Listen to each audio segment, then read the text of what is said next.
I'm Erica Lynn, and we all know the ocean is the most demanding environment on Earth, consistently testing the reliability and durability of our equipment. When you spend as much time fishing as I do, you know that reliable gear is essential for staying on the water. This is why I went with the BIS battery to power my trolling motor, electronics, and outboard. The guys at BIS Battery are rattling the saltwater industry by manufacturing performance marine batteries specifically designed for sonar, outboards, trolling motors, and electronic fishing reels. They're also Bluetooth compatible, so I found checking battery statuses right on your phone while you're out on the water is a huge game changer. To learn more about why Abyss batteries are used by the pros and factory installed by premier boat builders, visit abyssbattery.com.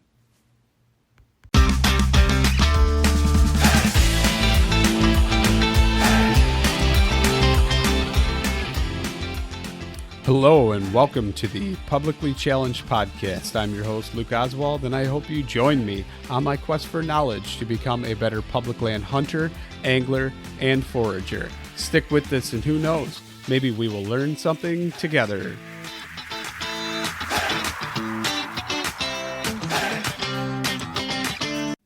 So some of you may have heard me talk about on previous podcasts, and if you have, Mark Livesey's Treeline Academy is an amazing e-scouting master class that I've been taking and using it to try and help myself. And not only have I been using it for elk hunting stuff because I'm not going on an elk hunting trip this year, but I'm actually trying to apply it, and it's working rather well for learning e-scouting for deer. So I'm kind of using that, not all the way through it yet. He's always adding new stuff. In fact, I think he's got another module coming out as we speak. But I just want to let you guys know that Mark was nice enough to give me a code to save you guys money. So if you're thinking about joining the course, put in the code PC2020 and save yourself $20. And now let's get on to the show. Okay, so I'm sitting here and I'm talking to Rick SPICER. Pack Rat, is it Survival? Officially, it's Pack Rat Outdoor Center. Pack Rat Outdoor Center. So, Rick, I'm just going to go ahead and let you kind of take it away and introduce yourself a little bit.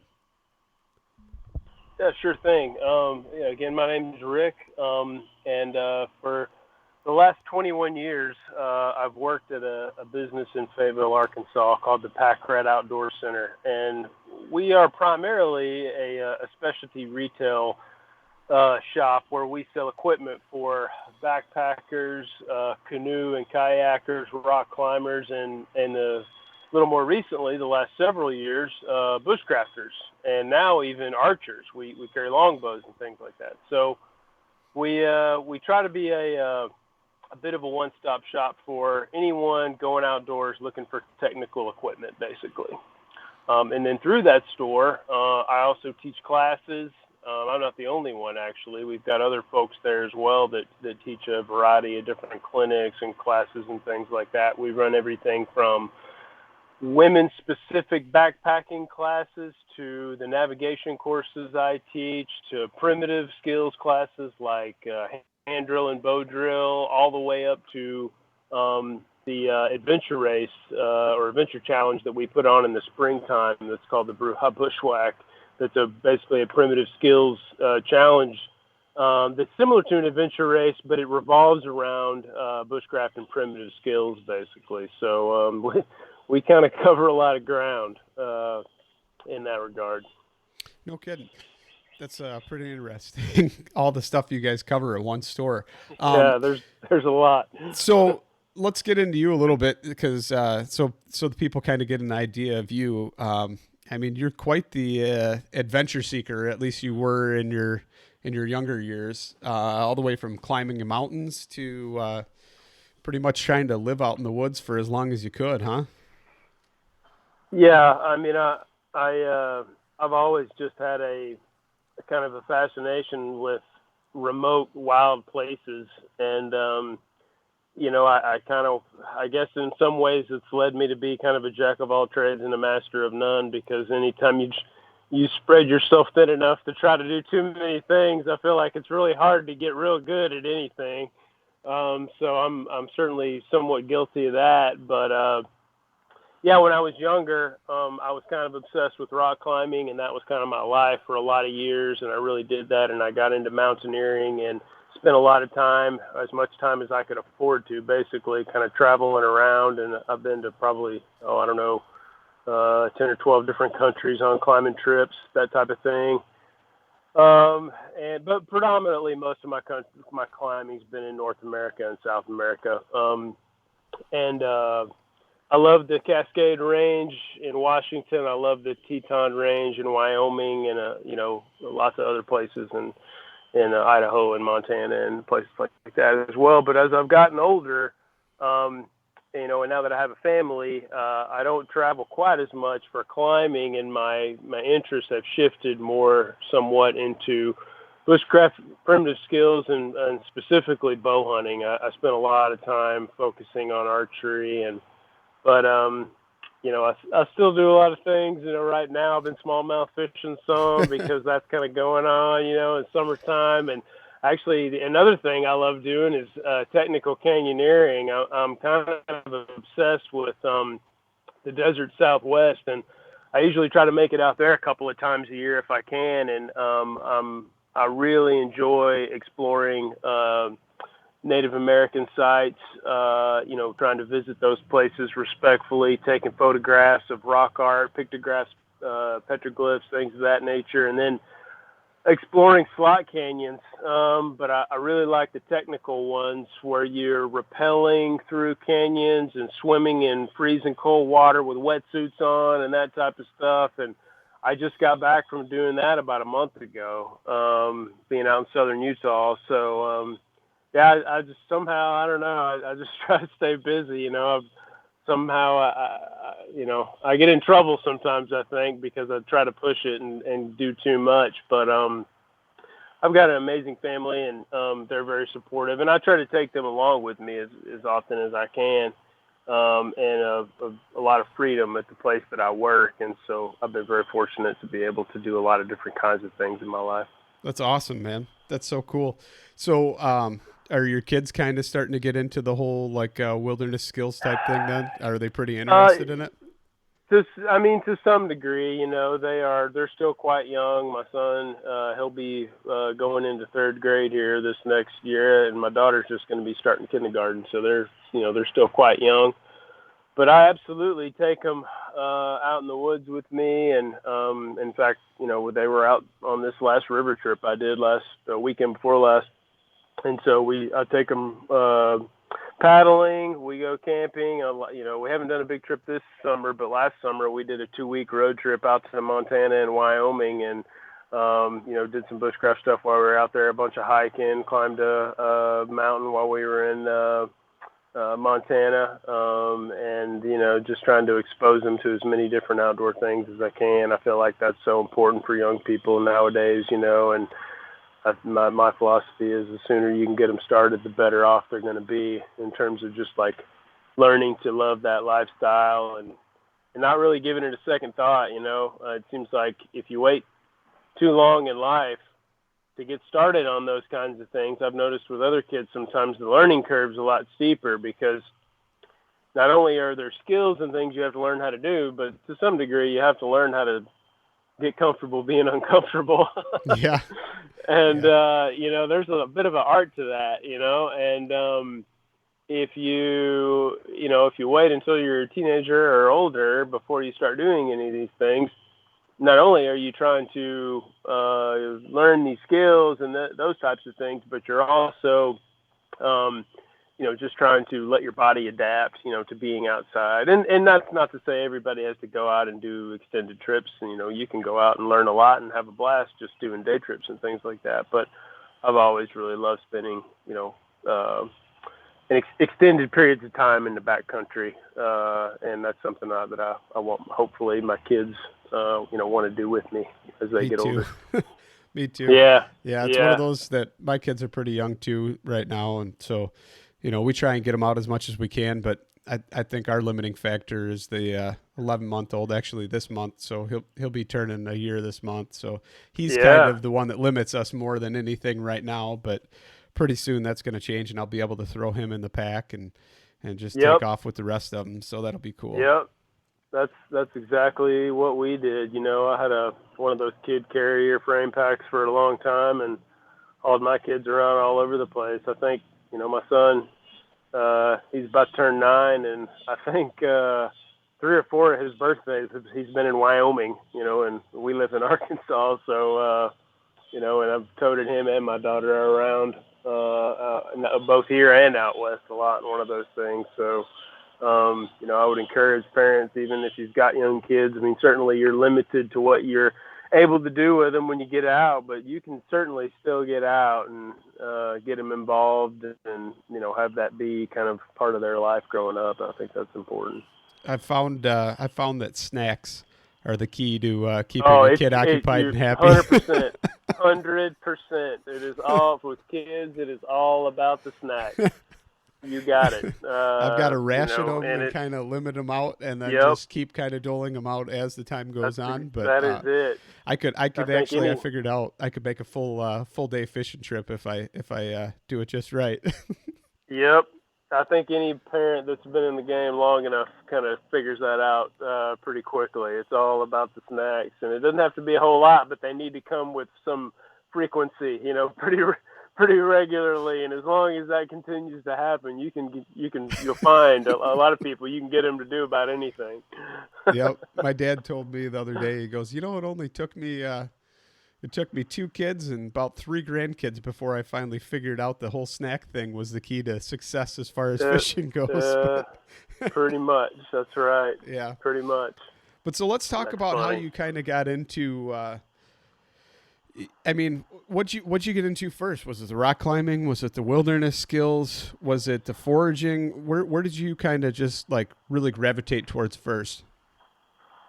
Well, the earliest days as a kid, my father was a very dedicated, and still is, a very dedicated angler and a hunter. And so that's where it started for me was, hunting and fishing growing up. And we didn't do a whole lot of backcountry type trips and those kinds of things, but we were out either on a lake or a river or in the woods, deer hunting or squirrel hunting or something like that, a lot, pretty regularly. And so that's kind of where the seed was planted, for the outdoors. And then as I got older and I started learning about things, I think the next couple of things that came from there were backpacking and rock climbing. Those backpacking probably came first just because, you can sort of get into that and start figuring it out on your own a little easier than rock climbing. With rock climbing, it's a more technical endeavor, and so you kind of need to have somebody that can mentor you a little bit more with that. And so I started hiking, backpacking probably at the age of 12 or so, and then 2-3 years later, I was fortunate enough to be around some kids and some older adults who knew a little bit about rock climbing and kind of got me pointed in the right direction and started going to rock climbing gyms and, things like that. And one thing led to another. And, when I got out of high school, that was I just knew that's what I wanted to do. And I started working at this store that I'm working at now. And really for probably the better part of 15 years,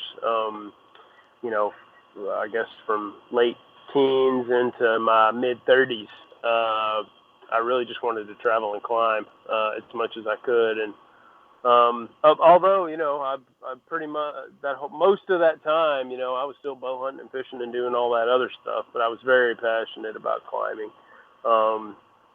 And so, I had always had an interest in primitive skills. And, I remember I was probably about 12 or 13 when I got my first copy of Larry Dean Olson's Outdoor Survival Skills. And if folks aren't familiar with him, he was the gentleman that started Boulder Outdoor Survival School in Boulder, Utah. And I'll give a shameless plug to those guys because I'm an alumni of that school as well. I've taken their hunter-gatherer course, which I can't recommend enough. Those guys do such a great job. But he was one of the very first early on practitioners of primitive skills and began sharing those and, wrote that book. And I don't know how many times I've read that book, since I was a kid. And I always kind of had an interest, but I never really committed to it. You know, it was always something I would dabble in and kind of mess around with in my 20s, and even into kind of early 30s. And then probably, around the time my son was born, I was, you know, just almost 10 years ago, um, I kind of decided, you know, I still wanted to climb, and I knew that was going to continue to be something I was interested in, but I really wanted to get more serious about about bushcraft and primitive skills. And at that point, I knew I wasn't going to be able to be gone quite as much, you know, starting a family and having a young kid at home, and, you know, needing to try to be around for my wife and all those kinds of things, and be present in his life and that sort of thing. And so I needed something I could sort of, you know, be challenged, but do it in a way that I didn't have to go far to do it. And bushcraft and primitive skills provided me with that, and that was kind of what set that off. And so for, you know, I guess in my early 30s, for probably a better part of 2, 3, 4 years, I just consumed everything I could get my hands on. Reread books that I had read earlier before, and just started talking to everybody, and really just you know, spending as much dirt time as I could, just practicing, and quite honestly, failing a lot. You know, failure is one of the best teachers that you'll ever have. You know, learning to do things the wrong way, because, you know, you learn what not to do, and sometimes, you know, learning that way and learning what not to do in some fashion can be just as important as learning, I think, what to do.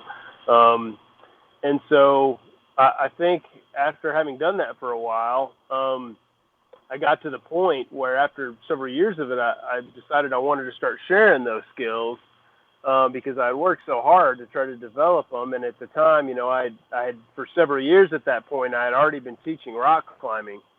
And so it just felt like a natural progression. It was like, well, I'm already, you know, an instructor for rock climbing. I feel like I'm able to share technical skills with people, get the idea across, and show them how to have a good time. And so I think I can do this with bushcraft as well, and that's exactly what I did. So I started to expand the type of classes that I was doing at the store. And first it was just like real basic intro to survival classes, and real simple, basic map and compass navigation, things of that nature. And then over time, that evolved into, you know, hand drill, you know, classes, you know, bow drill, more long-term survival, advanced navigation, and then all this. Once we had the idea to do that adventure race, that kind of took off, and I teach classes for people too that are specifically for that event. You know, that for people that want to learn things, you know, but it's sort of double faceted, because on one hand they're learning, they want to compete and they want to be challenged, but on the other hand they're learning very practical and applicable skills for everyday life. You know, and that thing's been a lot of fun. So, and I think one of the things that I love about teaching is that there's really no better way to learn and get better yourself than to teach skills, you know, and it constantly challenges you to try to stay on top of your game, to explain things different ways. And I love, you know, to this day, I still take courses myself as often as I can. You know, I don't get to take them as often as I'd like to, but, you know, if I could, you know, once or twice a year, I'd probably go take a course, just because there's just no end to it. There's always somebody that knows something that you don't know. And that I'm convinced of. It doesn't matter how hard you study something, how much you practice, how long you live. It can be a person who hasn't been doing it very long, or someone that's been doing it their whole life. But you know, everyone you meet knows something that you don't. And I think it's important to keep an open mind, even if you've been, you know, practicing primitive skills for a long time, because sometimes once you get good at certain skills, there's a tendency maybe to, I don't know, I don't want to say you get cocky and that type of stuff so much as it is you just feel like you maybe you sort of plateaued a little bit, and that's why it's so important to spend time around other people. I think and share skills is because people can open your eyes to think about things that maybe in new and different ways that you hadn't thought about before. No, I get it. I mean, that's something, I was once told there's a fine line between confidence and cockiness. And I mean, you could get Sure. yourself in trouble for sure, trying to thinking you've got something down or something like that. And it turns out you really didn't know as much as you thought. And there's always the Yep. ever eternal quest, if you will, to try and always evolve and better yourself and learn more. And that's why I'm doing this whole podcast thing, man. I want to learn. I want to learn it Yeah. all and talk to a bunch of people and just learn as much as I can and share it.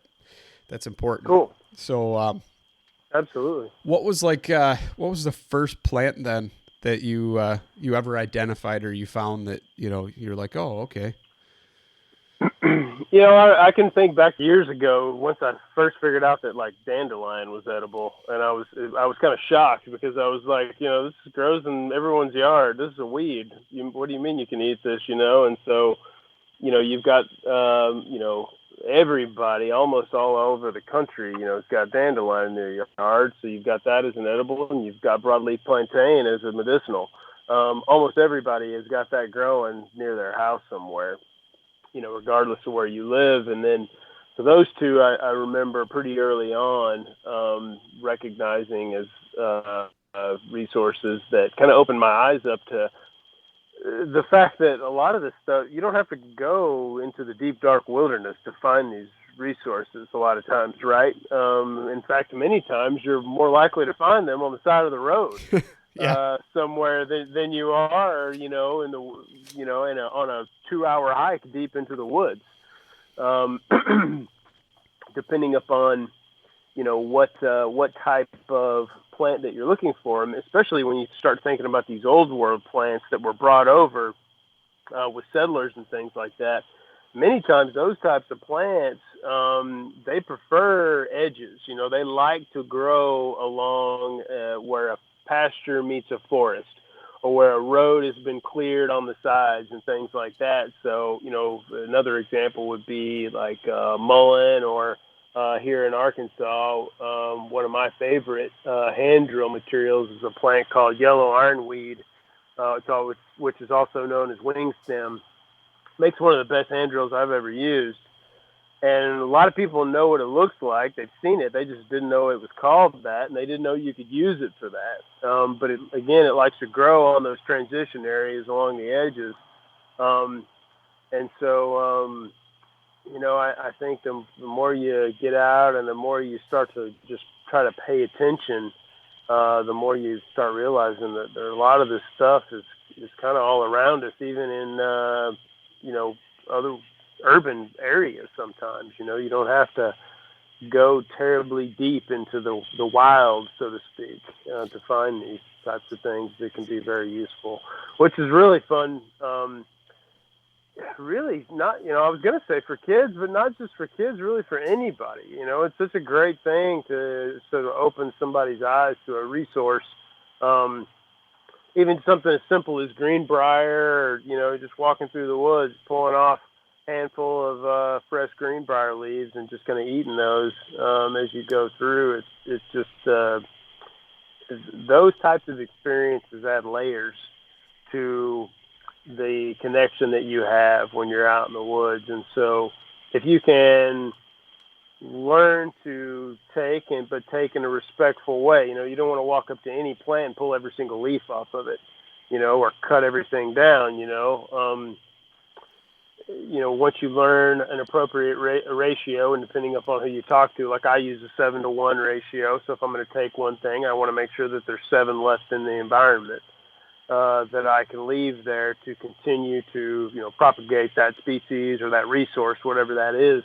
And so, but once you show people that, a lot of these types of resources, whether it's edibles, medicinals, resources for fire, things of that nature, once you know what to look for, it really opens your eyes up to, what you really can do. And that's not to say every time you need something, it's going to be there, because that's certainly not the case either. I've there's been plenty of times when I thought I was going to do something in one place, and after a half hour of looking, I was like, well, maybe I'm not going to do that after all. And that certainly goes back to, learning a little bit more about your environment, the area that you're in, and seasons, of course, what's likely to be available depending upon the season that you're in. And just because something's growing doesn't mean that it's at the right stage of life or the right stage of decay to be harvested and used for what the intended purpose that you may be going for. So there's just, the learning just never stops. That's the fun part about it. So it's the frustrating but fun part, both, I guess. So there's a few things you mentioned that I want to cover a little bit, just to clarify. So when you talked about the yellow ironweed, and you talked about it for the bow drill, you're talking like take the fibers from the stem or something like that and use it for cordage, or what? No, actually, no. And if I said bow drill, I meant hand drill. Okay. So it would be used if folks are familiar with like a mullen. It would be used similarly as a mullen stock would. And so you would cut that down for beginners if you're making a hand drill. I'll often use about the length of from my armpit to my wrist is a pretty good length. Obviously, you want to find a stalk that's as straight as you can get. And it needs to be dead and dry. And many of these plants that after they're they flowered and you're moving into the fall and winter seasons, when they die, that stalk that was green in the summer months will turn very hard and woody. And the thing about those types of stalks is that they have a woody exterior that provides a lot of good rigidity for strength, but on the inside, they have pith that's much softer. And so unlike a tree branch that's going to be basically the same density all the way through, or similar density, these plant stalks are going to be much more favorable for hand drill because you don't have the mechanical advantage of the bow like you do in a bow drill. And so you can't achieve the speed and the pressure because you're not using a bow and you're not using a bearing block.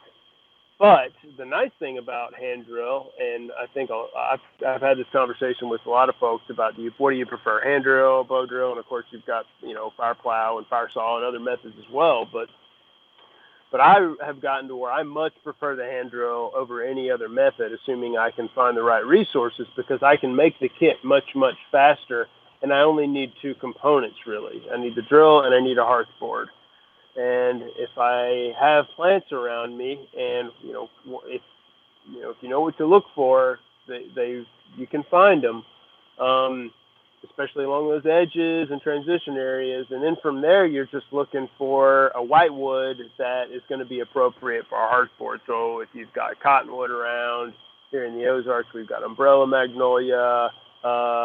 Even cedar can work, although western cedar's good. Our eastern red cedar here in Arkansas can work, but you need to use the sapwood, not the heartwood. That red heartwood is really too dense to work all that well, in my opinion, and you kind of end up fighting it a lot. So if you can get the white sapwood from the cedar, it actually makes pretty good heartboard as well.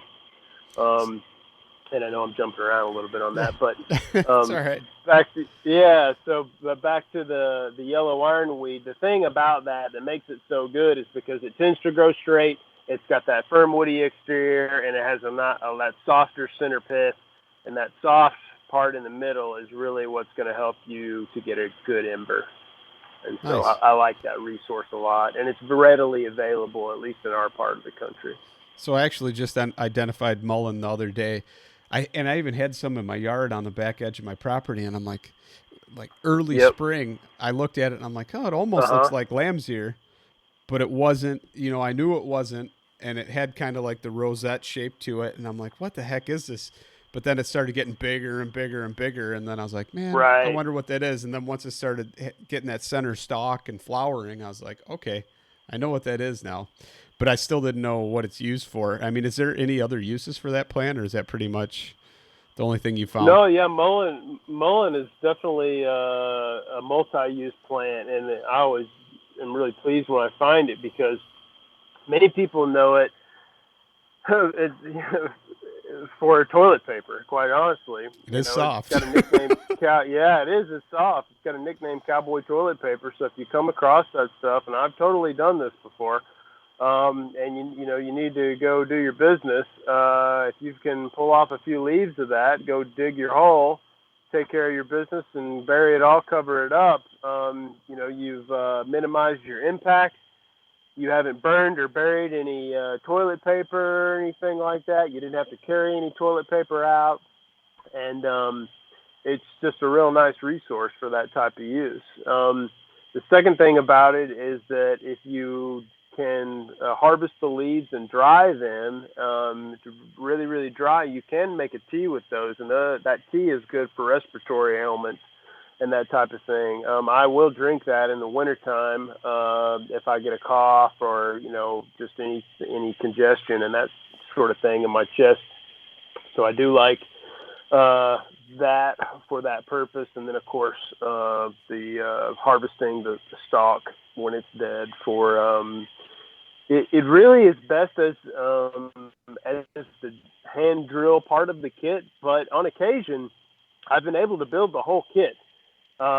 Tinder, hand drill, and hearthboard out of one mullein plant. You have to get a little bit lucky, but at the very base of the mullein plant, the root, or just above the root, that is the densest part of the wood or of the woody material. And it is almost like wood. It has very little pith left in it. And so if you can find a good thick piece of that, you can pull it out, and if it's, it can be tricky because it's right at the ground, so it may have a high moisture content. And of course, that's not ideal either. But if you can carve that out and get a decent hearthboard out of it, and then use the upper part for the spindle and use the dry leaves, if they're dead for your tinder, it's a kind of a one-stop shop for fire as well. You need a little luck because I've tried it before and haven't been able to do it. And a lot of times it's because the bottom of the plant was either too rotted or too much moisture content. But if you find a real good one that hasn't been dead too long, it's a great resource for a lot of things. Yeah. So earlier you talked about the broadleaf plantain, and then so narrowleaf plantain. We used to play with it all the time on the playground and take it. Oh yeah, me too. Yep. Yep. Make those little shooter things. Well, make a little shooter. I showed my daughter how to do that yesterday, and she thought it was so cool. And then she came running in and told her mom that she knew that what broadleaf and narrowleaf plantain was, but she had a hard time saying plantain. But my wife figured out what she was talking about, and so she thought she was so cool.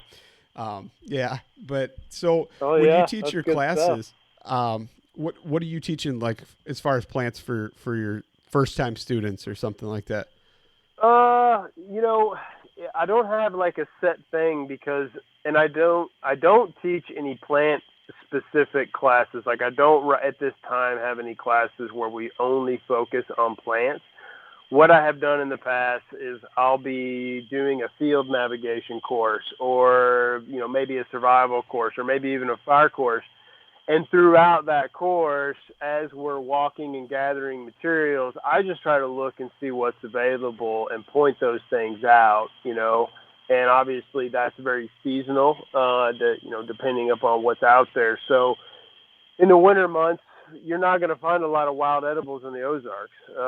It's going to be really difficult here. There are some things you can dig up and find, but oftentimes I'm going to be, if I'm having challenges finding things that are wild edibles, maybe hickory nuts or something like that, or of course acorns.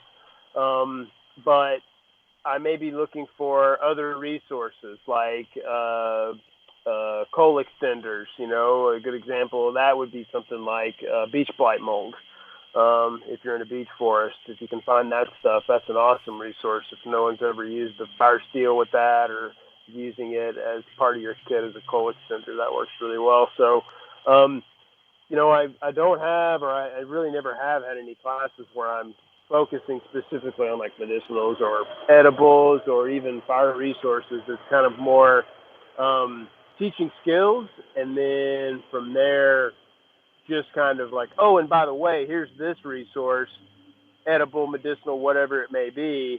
And sometimes we may actually harvest it and use it, and other times, if I'm less familiar with it, I may point it out and be like, hey, this is something that you might want to consider doing a little bit more reading about, because it could be useful to you. Nice.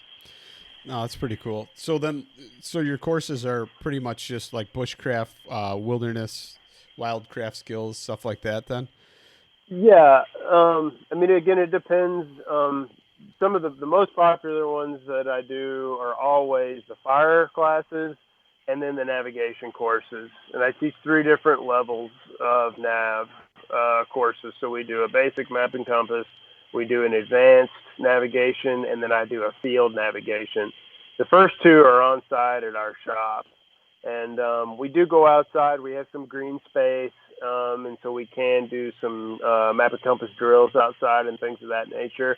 But the field class, we actually go off-site into the woods, and we actually set like a full-on nav course and do a lot of different kinds of map and compass work, but also terrain association on topographical maps and things of that nature. And that's definitely one of those classes where I try to, point out other resources as I can. So yeah, one of the things that I really need to better myself on and do a lot more of in learning is definitely the land navigation skills. It's one of those things that you rely so much on your cell phone because you've always got it with you now, and you've got all your different new apps, Onyx and Basemap and all that you do that, and then you've always got, I've got a GPS, but one day what if I don't have that, or I got to rely on that? That's something I really need to work on. Yep. Yeah, I think that is definitely a underdeveloped skill for most people that like to spend time outside for a variety of reasons. It doesn't really matter if you're a backpacker, a hunter, a bushcrafter, whatever you're into. There are pretty compelling reasons to try and hone your skills on traditional land navigation using a map and a compass. And even to take it a step further, using things like stars and things like that, are really interesting too. It's kind of fun to go on a night hike and, obviously have your navigation, have your, whether it's your phone or whatever in your pocket ready to go as a backup, but, see if you can locate Polaris, the North Star, and get your bearings and, do those kinds of things. But for most of us,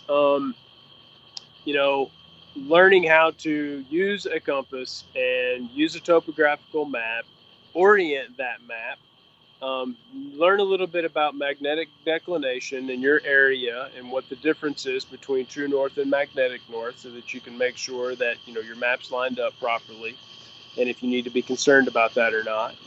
And then from there, taking basic azimuths or field bearings, and then learning some basic terrain association skills, so that you can recognize the relationship of the topographical lines to one another, learn to follow handrails, learn about backstops, learn how to aim off and do things of that nature, because it's a multifaceted thing. One is the practical component of knowing how to look after yourself if and when technology fails, right?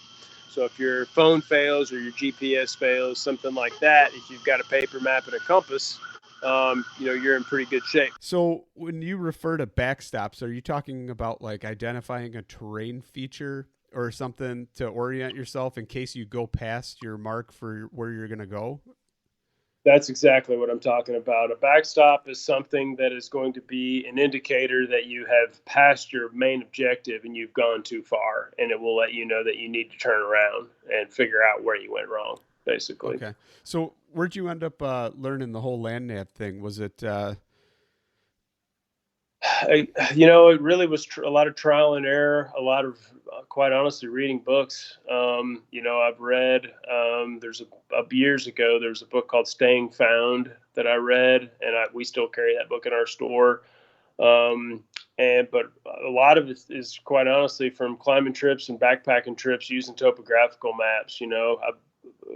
When I first started, going on trips of that nature, there were no phone apps. I mean, I didn't have a smartphone back then, and so I had a GPS, years back, but they were very different than the type of GPS now, and even nowadays, I mean, I will still use. I mean, I've got a Garmin right here on my wrist, but I don't use the type of GPS that really is like color mapping or anything like that. For me, what I want out of a GPS is a coordinate. I want a numerical number that's going to give me a position, and I use UTM is the coordinate system that I like to use. And I always carry topographical paper maps that have a UTM grid on them, and I use that as a backup way to check myself when I need to, or if I'm going somewhere where it's going to be really challenging terrain and I don't want to spend the time or run the risk of running into a situation where I'm having a tough time sort of finding my way.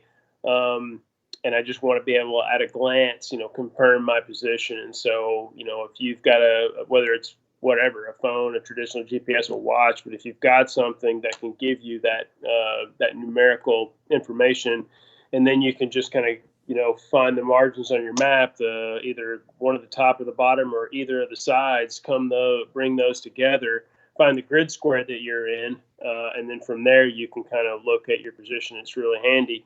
But even without using a GPS, once you learn how to read the terrain, you can still look after yourself. But the thing about that is if you're going to do that type of navigation, the map needs to be in your hand and not in your backpack. And that's one of the things that I see so many people do is they're going to go on a hiking trip or a hunting trip or whatever, and they buy this map, and maybe they study it a little bit beforehand, but they get ready for the trip and they shove the map somewhere in the top lid of their backpack or, put it in a case or something like that.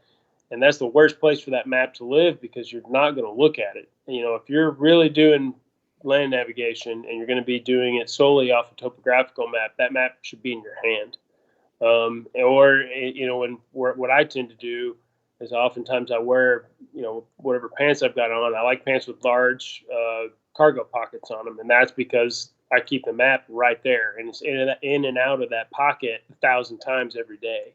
And sometimes I'll just fold the map in such a way that it fits nicely in my hand, and I pin it between, I'll pin the compass between my thumb and my map, and they're just out, And if you want to get good at land nav, that's what you've got to do. You've got to keep that gear in your hands, and you've got to constantly compare what you're seeing on the map to your surroundings. At least that's the only way that I've ever been able to get any good at it. So if you were going to tell somebody a type of compass or something, what would you recommend for somebody to get? There are a handful of variables that are going to come into play in making that decision. One of the first things I'm going to think about is something that is sturdy, reliable, and is what I would just refer to as a base plate compass, something that's flat, that's got a straight edge on one side so that I can lay that down on the surface of my map, and it gives me something that I can use to draw a line with if I'm going to plan a route of travel on a topographic map, that type of thing. And one of the second features that I tend to really look for if I'm going to spend the money on a compass is to get one that has adjustable declination on it. And basically what that means is there's either a way to twist the bezel on the compass or there's a set screw on it so that I can go ahead and compensate for either east or west declination. And kind of more specifically, what I'm talking about there is the difference between true north and magnetic north as we travel east or west of the line of zero, which happens to run kind of close to where the Mississippi River runs more or less down the middle of the U.S. And so as you travel further from that in one direction or the other, there's a degree of error you have to compensate for. And if you don't have a compass that will adjust from that, it can be a little bit of math every time you take a compass bearing. So that's another feature that I like. Here where I'm at in Arkansas, our degree of deviation is it's like 1.5 degrees or something like that. So it's in many cases it's almost negligible, but for those folks closer to the coast, it matters more. The other thing that sounds kind of sort of trivial in a way, but it's really important, is to make sure that you look closely at it and then you can read it, because sometimes the numbers and the tick marks are so small on a lot of compasses that people purchase them and they don't really look that closely, and then they get out in the field and they start trying to use them and they realize that without a magnifying glass or a nice set of eyeglasses or something, they can't even read the compass that they've got in their hands. So finding one that's user friendly and just has a nice set of features on it, but it need not be complicated. If it's got a sighting mirror on it, that's going to help for taking more accurate field bearings or azimuths. But for folks that just want to do some kind of rudimentary compass, use it to orient their topographical map, and just sort of look after themselves. For a lot of times that's not even completely critical. So those are kind of the things I'd go through. So, is there like any particular one that you would recommend, or a model or anything? Sure. I'm for years I've been a big fan of the Sunto MC2. I've used that compass for a long time. It's been very reliable for me. I believe the Sunto compasses are still made in Finland. And so as far as their quality and workmanship and everything, they've, at least for my own purposes, they've served me quite well over the times. There's some other good ones out there. Brunton's an American-made compass that makes a pretty decent product as well. In the end, it's just kind of looking at some and finding one that's got the right set of features for how you're going to use the compass. Nice. So, one of the other things I was kind of going to ask you a little bit about, I heard you talk about flint knapping with clay. Yeah. And so you got into that kind of in college or something, right? And then you got out of it for a while and decided, you know what, if I'm doing a primitive type hunting, I want to make my own tips. Is that how it kind of came about? Yeah, more or less. Yeah. I kind of dabbled in and out of, trying out flint knapping for a number of years.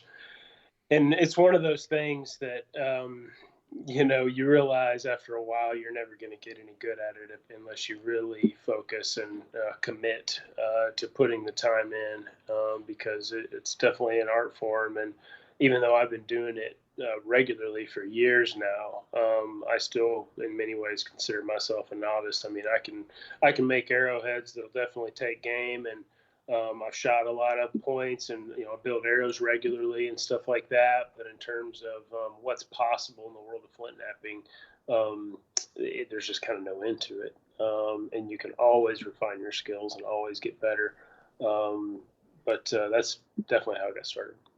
So when you're doing your whole bow setup and your arrow and everything, I mean, is it like completely traditional to where it's like what do you call it, catgut or something like that, or sinew on the arrows?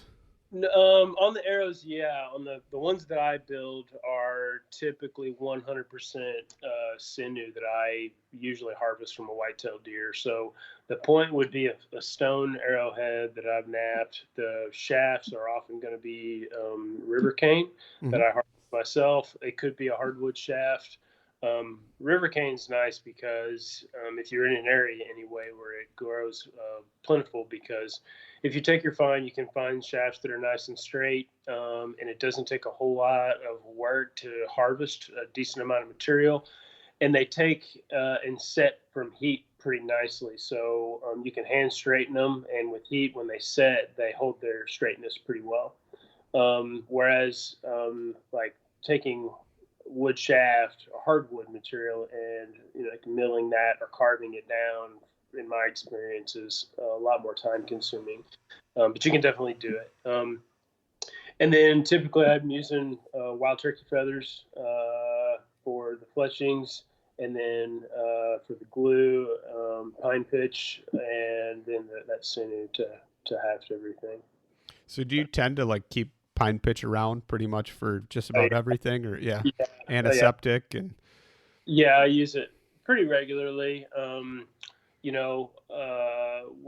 I don't know, one of the things that it's easier, you can definitely find it here, and I've harvested pine pitch in Arkansas, but I actually get it when I go out west a lot for whatever reason. If I'm in the desert, places like that, which I try to visit a lot because I just like that country out there. I tend to, it just for whatever reason grows or is easier to find out there. So sometimes, I'll bust off a piece here, a piece there, and kind of bring it back with me if I'm in a place where that's appropriate. And that's a nice way to get it. I like it when it's kind of in crystalline form, because if it's running down the tree, you've kind of got to spoon it off, and it becomes kind of a mess to sort of package it up and carry it out. Right. I mean, you can find it when it's kind of like crystalline form. That's kind of nice. And then just mixing that with some charcoal from your campfire, and then usually some kind of animal droppings, like rabbit droppings, that type of thing works really well. You can use white-tailed deer droppings, that sort of thing. They're just, if they're real good and dry, that material will act like kind of a binder inside. It doesn't take much at all, but it kind of helps hold it all together. Is that because it's like fibrous, if it's like a rabbit or a deer or something? Yeah, exactly. So you can mix that in there, and I don't have like a secret ratio or anything like that. I just kind of work with it until I get the sort of viscosity and consistency the way that I want it. And then you can either make balls with it, or just literally put a stick in there and twist the stick until you get enough of it. Make it basically looks like a little corn dog, when you're done. Nice. Yeah. And then your bow itself, you're making self bows, right? I am. I don't have like a massive amount of experience. I've made a few bows, and the last one I did was actually last summer, and that was an Osage orange from a stave that someone had given to me, and it turned out really great. It's definitely the best hunting bow, and that's the bow that I'm planning on doing most of my deer hunting with probably this fall here in Arkansas. And but I harvested a nice hickory tree this spring that's in my garage drying right now. I've already got it processed down into staves, and I think I got 11 or 12 staves out of that, and all those are going to end up being bows from hickory. So one more area where I feel like definitely still have quite a bit to learn, but that last one I made really came out nice. It's pulling right at 45 pounds at 27 inches, which is about my draw length. And no question, it's accurate and it's doing the job. So I'm hoping to get a chance to take a deer with that this fall. That's pretty cool. So I'm kind of curious, what's your hunt plans other than deer? I mean, do you typically go after bears or anything too, or? I haven't done a lot of bear hunting, although I'm interested in getting into bear hunting, but I've been a deer hunter and bow hunter really most of my life since I was a kid, and I've been shot a lot of deer with rifles as well. I've gun hunted too, so I'm by no means like, I'm not one of these bow hunters that's like against gun hunting or anything like that. Like, to me, I got no problems picking up a rifle and going in the woods and shooting a deer. I mean, that's putting food on the table. You know what I mean? And so, but what I would prefer to do as a way to spend my time, and just the way I love to get out in the woods and hunt myself, is definitely with a bow. And years ago I even used to hunt with compound bows and stuff, but I've kind of gotten away from that. I much prefer the traditional, and really now I would classify more as like truly primitive. Because even I've got a couple of nice self bows. I've got a buddy named Corey Hawk, who's a full-time professional bowyer, and we actually have a hunt coming up. We're going elk hunting in September, and we're gonna, on that particular trip, we're gonna use his bows because he's a professional. He does it full time. He makes some absolutely beautiful stuff. So that's kind of my first big hunt of the year. And when I get back from that trip, I'll hopefully be doing a bear hunt. If time allows, it kind of depends on personal, family and work and all that kind of stuff. But if I can make it happen, I hope to do some bear hunting, but definitely as much deer hunting as I can get in this fall. And that'll mostly be with my own homemade equipment. Nice. Yeah. Hopefully one of these days, after talking to Clay, I want to go down to Arkansas and do a little bit of hunting, because you buy the license, you can do bear and deer and everything else along with it. So yeah, there's a lot of good opportunities in Arkansas. We got a lot of public land down here. So yeah, it's interesting. I'm pretty sure Arkansas is the only state where it's not easy to get all the tags, but you can shoot a black bear, a deer, a elk, and an alligator all in the same state. Is there a lot of like elk, or what No, did they do? not a lot.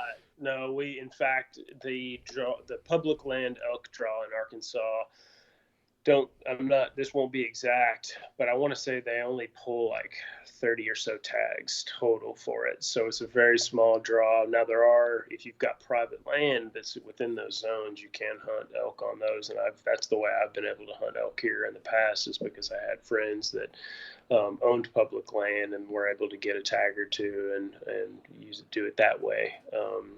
But no, there's not a lot of elk, so it's not an easy hunt to do in the sense that it's accessible, but it is possible. We do have a decent elk population here. So those elk, are they like a reintroduction or Correct. something like that? Yeah. Yeah, they were reintroduced. I forget how many years ago it was now. I should know that off the top of my head because I've read it multiple times, but it escapes me. But yeah, they were reintroduced, and it's predominantly in the Buffalo River Valley is where those occur.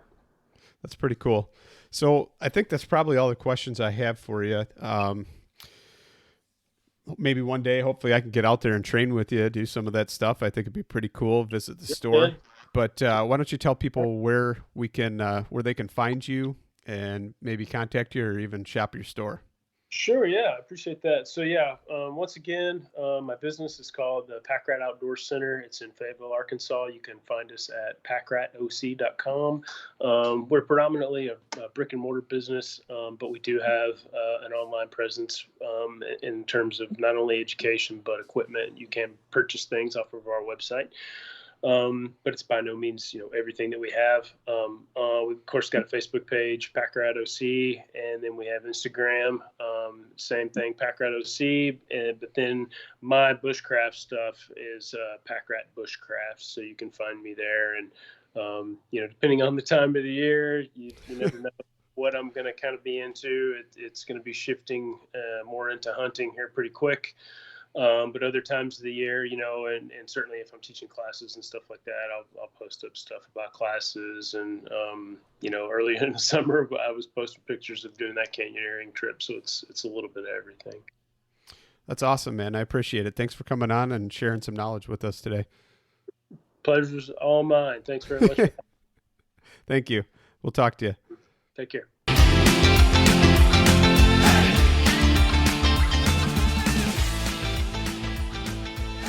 And once again, thank you so much for listening to the Publicly Challenged podcast. I hope you enjoyed the show, and if you did, please subscribe on whatever platform it is you're listening to. Also, if you could leave a review, that would help us out. And you can check us out on Instagram or at publiclychallenged.com. And once again, thank you so much for listening to the show.